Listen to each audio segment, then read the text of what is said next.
বিসমিল্লাহির রহমানির রহিম। আসসালামু আলাইকুম ওয়া রাহমাতুল্লাহি ওয়া বারাকাতুহু। প্রিয় শিক্ষার্থীবৃন্দ, specially the learners of class 7 সপ্তম শ্রেণীর শিক্ষার্থীবৃন্দ, আসসালামু আলাইকুম ওয়া রাহমাতুল্লাহি ওয়া বারাকাতুহু।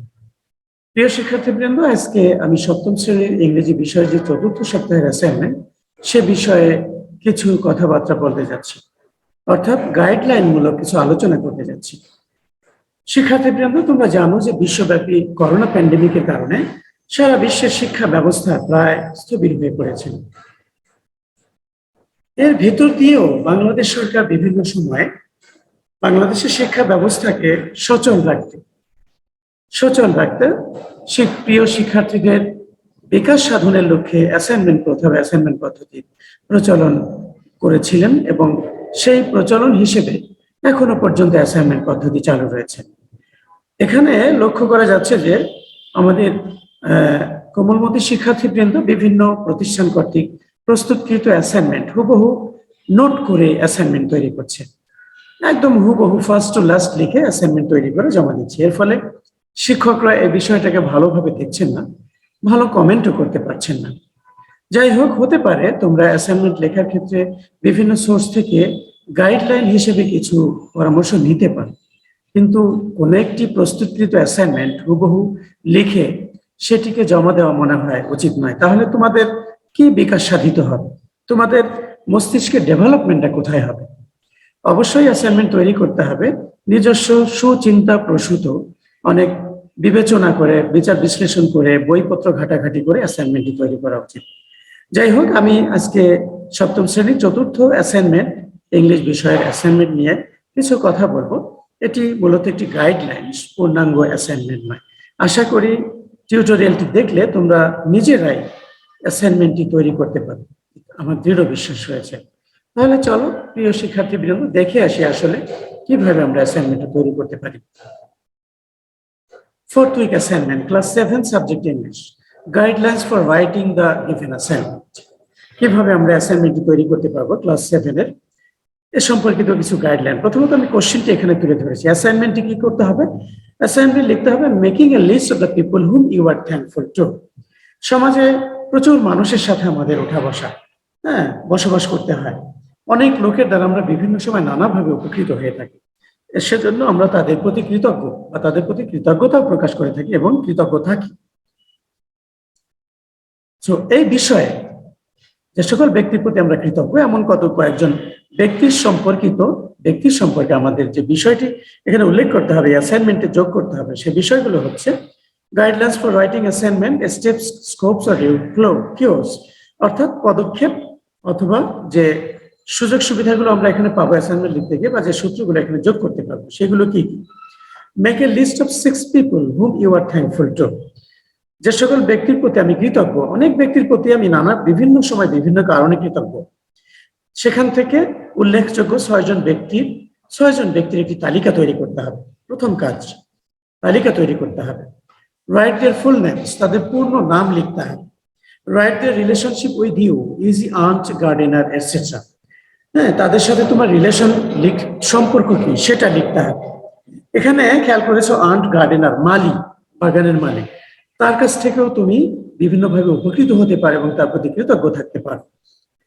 গৃহ পরিচারিকা, বাসার কাজের মেয়েটি, সেও তোমাকে বিভিন্ন সময় নানানভাবে হেল্প করে থাকে, তার প্রতিও তুমি কৃতজ্ঞ থাকতে পারো, কৃতজ্ঞতা প্রকাশ করতে পারো, তার নামও এখানে আসতে পারে।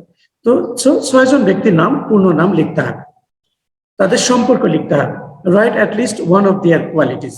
এই যে 6 জন ব্যক্তির নাম তুমি এখানে উল্লেখ করবে, তাদের প্রত্যেকের কমপক্ষে একটি গুণ উল্লেখ করতে হবে। একটি গুণ, কমপক্ষে একটি, একের অধিক গুণও এখানে উল্লেখ করা যাবে। Write one or more reasons why you are thankful to him or her. তার প্রতি তুমি কি কারণে কৃতজ্ঞ, সে কারণ কি কারণে কৃতজ্ঞ, এক বা একের অধিক কারণ এখানে উল্লেখ করতে পারবে। While writing more than one, একটার বেশি কারণ যখন লিখবে তখন bullet points or any other indicators, bullet point use করতে বলা হয়েছে, অথবা অন্য যে কোনো ইন্ডিকেটর, যে কোনো নির্দেশক ব্যবহার করা যাবে। সাপোজ রোমান সংখ্যায় 1 2 3 ABC, এই ইন্ডিকেটর গুলো এখানে ইউজ করা যাবে। ওকে, তাহলে প্রথমত 6 জন ব্যক্তির পূর্ণ নাম লিখতে হবে, তাদের সাথে সম্পর্ক লিখতে হবে, তাদের প্রত্যেকের এক বা একাধিক গুণ লিখতে হবে এবং কি কারণে তাদের প্রতি কৃতজ্ঞ, কোন সাহায্যে সে কিভাবে তোমাকে হেল্প করেছিল, কেন তুমি কৃতজ্ঞ, এরকম কারণ লিখতে হবে। একের অধিক কারণ যদি লিখতে চাও তাহলে বুলেট পয়েন্ট ইউজ করতে হবে বা নাম্বার ইউজ করতে হবে। এখন ইউ ক্যান রাইট অ্যাবাউট, কাদের সম্পর্কে তুমি লিখতে পারবে, father, mother, teacher, friend, relative or others, বাবা মা, শিক্ষক, বন্ধু, আত্মীয় স্বজন এবং অন্যান্য যে কোনো ব্যক্তি হতে পারে। হতে পারে রিক্সা পোলার, যে তোমাকে একসময় তোমার পার্স হারিয়ে গিয়েছিল, হতে পারে সে তার রিক্সায় পড়ে গিয়েছিল, সে তোমার ফোন নাম্বার খুঁজে তোমাকে পার্স ফিরিয়ে দিল, অনেক টাকা পয়সা, মূল্যবান সম্পদ সহ, তার প্রতি তুমি কৃতজ্ঞ। বিভিন্ন কজ হতে পারে। তারপরে কোশ্চেনে যে বিষয়টি দিয়ে দেওয়া হয়েছে, এখানে একটি টেবিল যোগ করা হয়েছে। টেবিল, এখানে টেবিলে প্রথমত 5টি কলাম দেওয়া আছে, serial number, name, relationship, quality or qualities, reasons. Okay, আমি এখানে একটা ইনস্ট্যান্স দেখিয়েছি, একটা উদাহরণ দেখিয়েছি। এখানে আমি পুরো অ্যাসাইনমেন্টটি তৈরি করে দিতে পারি না বা দিব না, কারণ তাহলে তোমরা কি করবে, তোমাদের মস্তিষ্কের বিকাশ সাধনের জন্য তোমাদেরই ঘাটাঘাটি করে গুণাবলী বের করতে হবে, কেন কৃতজ্ঞ সেটা উল্লেখ করতে হবে। সো এই গ্রিড পূরণ করে এভাবে টেবিল আকারে অ্যাসাইনমেন্টটি তৈরি করা যেতে পারে। টেবিল আকারে অ্যাসাইনমেন্টটি তৈরি করা যেতে পারে। আবার এখানে একজন ব্যক্তিকে যেমন ফাদার হিসেবে এমডি আজমল হোসেন আমি লিখেছি, তোমরা তোমাদের মতো করে লিখবে। উনি দুটি গুণাবলী লেখা হয়েছে, অ্যাফেকশনেট এন্ড কাইন্ডনেস, স্নেহপ্রবণ, স্নেহপরায়ণ এবং দয়ালু। তারপরে তার প্রতি কেন কৃতজ্ঞ, very affectionate to me, he never becomes angry with me. হতে পারে তোমাদের ভাষা চেঞ্জ হবে, এটাই লিখবে না, ভাষা পরিবর্তন করে লিখবে। Very kind to the poor, another cause and helpless, গরিব এবং দরিদ্রের প্রতি খুবই দয়ালু। He always stands by the distress people, হতাশাগ্রস্ত বিপদগ্রস্ত লোকদের পাশে তিনি সর্বদা দাঁড়ান। একজন ব্যক্তি সম্পর্কে আমি এখানে লিখে দিয়েছি।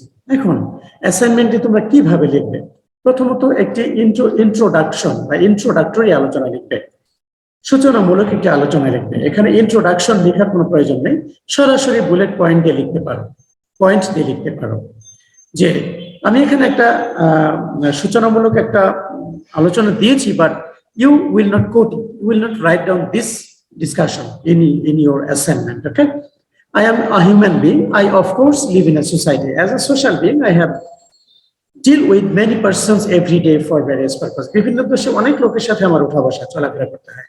Sometimes I have to help others and sometimes I have to take help from others. মাঝে মাঝে অন্যদেরকে সাহায্য করতে হয়, মাঝে মাঝে আমি নিজেই সাহায্য নিয়ে থাকি।